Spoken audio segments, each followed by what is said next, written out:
Ang kwentong ito ay hango sa totoong buhay. Mula ito sa isa nating kabayan na itago na lamang natin sa pangalang Procopio. Taong 1971, Basilan. Kasagsagan ng malakas na ulan. Napadaan ang isang matandang albularyo sa isang kagubatan dahil meron itong tinutugis na aswang na sumalakay sa isang baryo.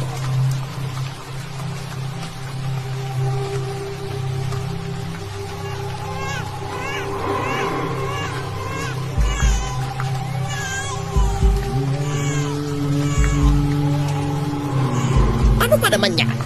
Sino mag-iiwan ng bata sa kubay? Mga walang puso. Mag-aanak eh. Hindi naman kayang paragutan.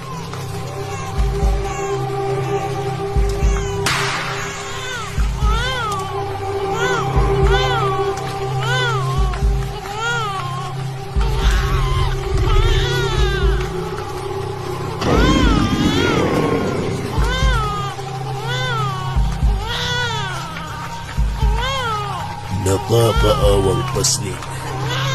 Basta na lamang inabando ng mga magulang. Pero hindi ko hahayaan na kainin ka ng lupa. Kinuha ni Mang Dracar ang bata at inuwi sa kanilang tribo. Ang lahi nila Mang Dracar nahati sa dalawang grupo. Si Dracar ang pinuno ng isa. Mga aswang na hindi kumakain ng tao, nabubuhay lamang sa pagkain ng laman ng hayop. Karamihan sa mga ito, mga ngaso.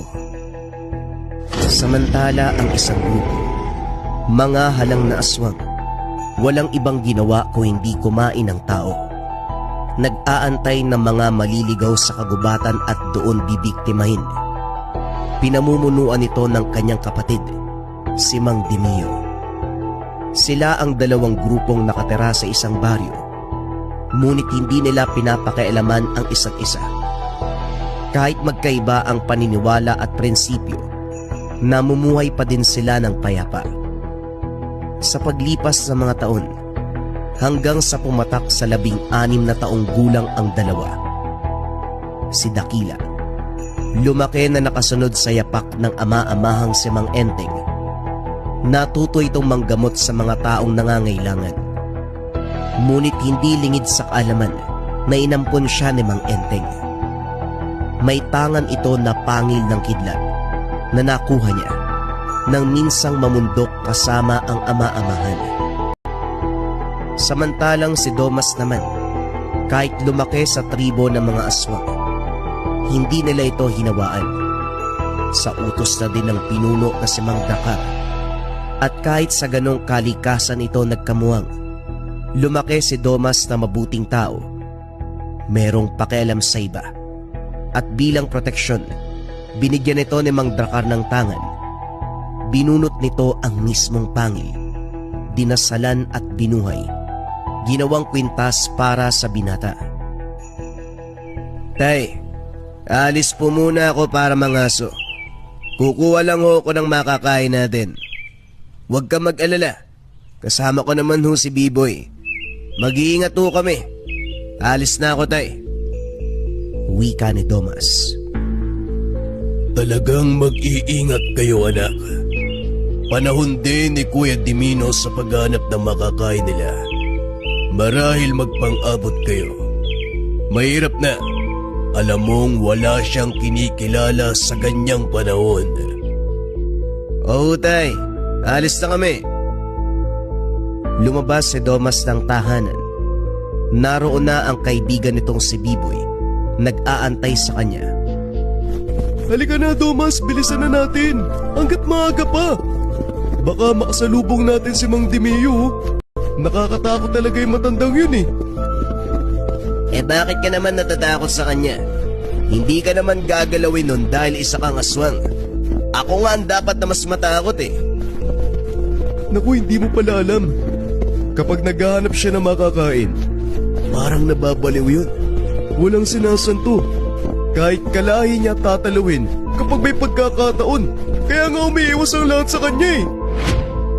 Teka, sandali.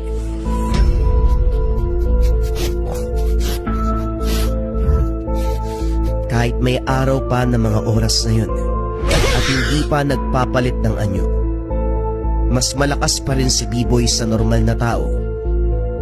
Samantalang si Domas naman, kahit hindi aswang, dahil sa binigay ni Mang Dracar na pangil ng pinunong aswang, nagkakaroon din ito ng katangian ng nilalang. Gamit ang mahabang itak, naputol nito ang ulo ng baboy ramo nang walang kahirap-hirap.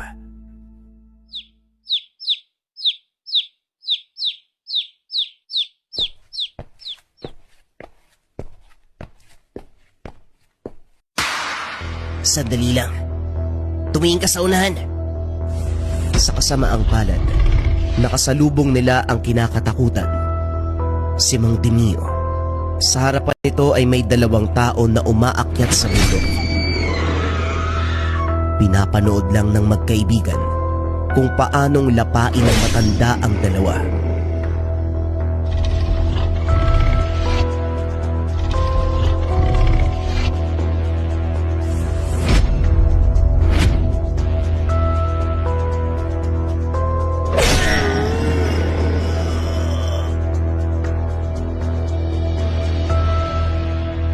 Tiyo, pasensya na. Hindi namin sinasadya na magulo ang pagkain mo. Uuwi na ho kami. Aba, ikaw pala yan, Domas. Huwag ka kasing pakalat-kalat at baka mapagkamalang kitang pagkain. At ikaw naman, Biboy, huwag mong sasabihin sa kapatid ko ang nagawa ko. Maliwanag?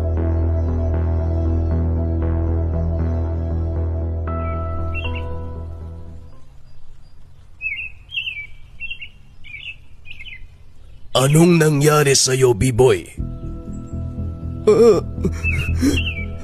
Wala po, pinuno. Nasugatan lang po ko sa pangaso namin ni Domas. Salamat po, mauna na po ako. Magtapat ka sa akin, Domas. Anong nangyari kay B-Boy? Sandaling natahimik ang binata. Hindi ito sigurado sa sarili kung dapat bang sabihin ang katotohanan. Tay, ang katotohanan, si Tio Dimio ang dahilan kung bakit nagkaganon si B-Boy. Pinagtanggol lang ako ni B-Boy, Tay. Kaso, napuruan siya ni Tio Dimio eh. Natahimik si Mang Dracar. Nagkikiskisan ang ngipin sa galit habang nakatingin sa malayo. Samantala, dako naman tayo kay Dakila. Nang mga sandaling ito, sa kasamaang palad patay na ang ama-amahang si Mang Enteng. Napatay ito nang minsan silang mangaso sa kakawyan. Inatake sila ng matandang aswang. Hindi pa siya biyasa sa pakikipaglaban ng mga sandaling iyon, kaya naman wala siyang nagawa. Hindi man niya nagawang mapatay ang aswang. Sigurado siya. Natandaan niya ang itsura, maging ang samyo ng aswang na ito. Habang naglalakad, napunta ito sa isang banda sa gubat. Medyo pamilyar sa kanya, ngunit napapaisip kung saan ba ito nakita. Napansin ito ang magkaibigang si Domas at Biboy. Hila-hila ang malaking baboy ramo. Kagad naramdaman ng binata na aswang si Biboy. Ngunit nagtataka si Dakila kung bakit ito kasama ng isang mortal, hanggang sa tuluyan itong nakapasok sa pugad ng mga aswang. Naamoy niya ang pamilyar na samyo. Walang duda, ito ang aswang na pumatay sa ama-amahan. Hinanap niya ito ngunit natigil nang biglang maputol ang amoy na sinusundan. Nagpa siya ang binata na manatili sa lugar. Mag-iikot siya pagsapit ng dilim. Pansamantala munang nagtago. Pagsapit ng gabi, nagpagana ng orasyon ng sabulag ang binata. Hindi siya kaagad nararamdaman ng mga aswang. Habang naglilibot, sa hindi inaasahang pagkakataon nakasalubong niya si Domas. Napabunot ng kanya-kanyang sandata ang dalawa. Ngunit natigilan dahil malaki ang pagkakahawig nila. Sino ka? Bakit magkawangis tayo? Ako nga ang dapat magtanong yan. Ang lakas ng lobong pumasok sa aming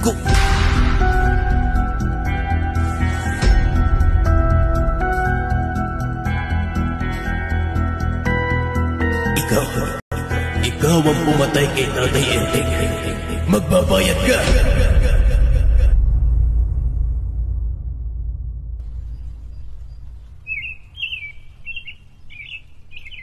Kumusta? Nagulat ako nang makita kita. Kamukhang kamukha mo si Domas.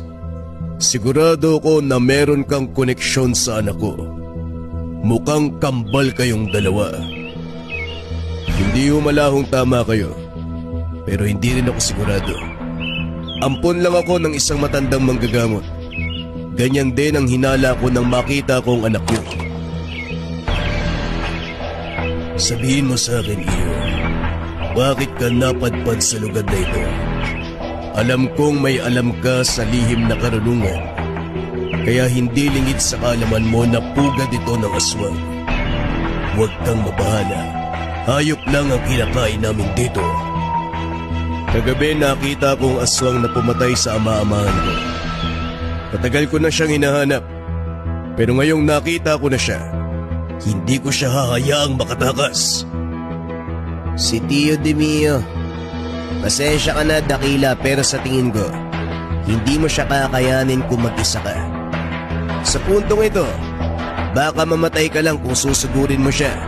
Pero tay, sa tingin nyo, hindi kaya ito na ang oras para tapusin natin ang pambibiktima ni Tio sa mga tao.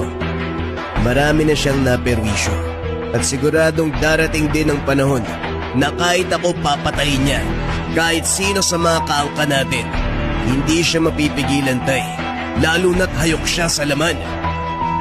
Mahabang katahimikan ang namayan. Bumalik sa isipan ang lahat ng kasamaan na ginawa ng kapatid. Ang mga taong pinatay nito, ang sariling angkan na kinain, at higit sa lahat, ang pinaka nagmarka sa kanya nang subukang patayin ang anak-anakan, si Domas. Wala nang pagpipilian pa. Kailangan ng wakasan ang buhay ng kapatid dahil alam niya rin sa kanyang sarili na hindi niya mapipigilan si Dakila. Sigurado ko na hindi ko rin mapipigilan ang iyong kambal. At nararamdaman ko sa iyo na gusto mo siyang tulungan. Para sa kapakanan ng ating angkan, wala nang pagpipilian pa. Kailangan ng tuldukan ang kayoka ni Kuya Demio. Masyado na siyang maraming napatay at naperwisyo. Ang tanging pakiusap ko lang, huwag niyo siyang pahirapan. Wakasan niyo ang buhay niya sa mabilis na kamatayan. Sumang-ayon ang dalawang binata. Nang araw na yon ay gumawa sila ng plano. Inantay ang araw ng pangangaso ni Mang Demio. Walang ibang nais gawin, kundi patayin siya. Nang malaman na nasa kakahuyan na ang matanda, kagad dumiretso ang kambal kung nasa nito.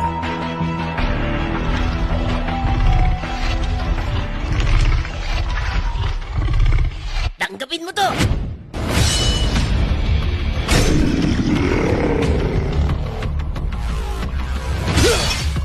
Mahusay ka. Tignan natin kung masasalag mo pa to.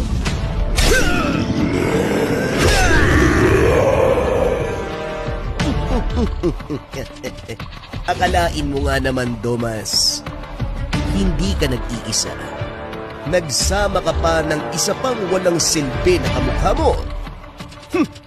Nung nakaraan, pinipigilan ko lamang ang aking sarili bilang paggalang sa pinakamamahal kong kapatid. Pero ngayon, ikaw na mismo ang naghanap ng sarili mong libingan. Nagkakamali ka, Tio. Walang ibang ililibing ngayon kung hindi ikaw lang. Ikaw ang pumatay kay Tatay Enteng. Magbabayad ka!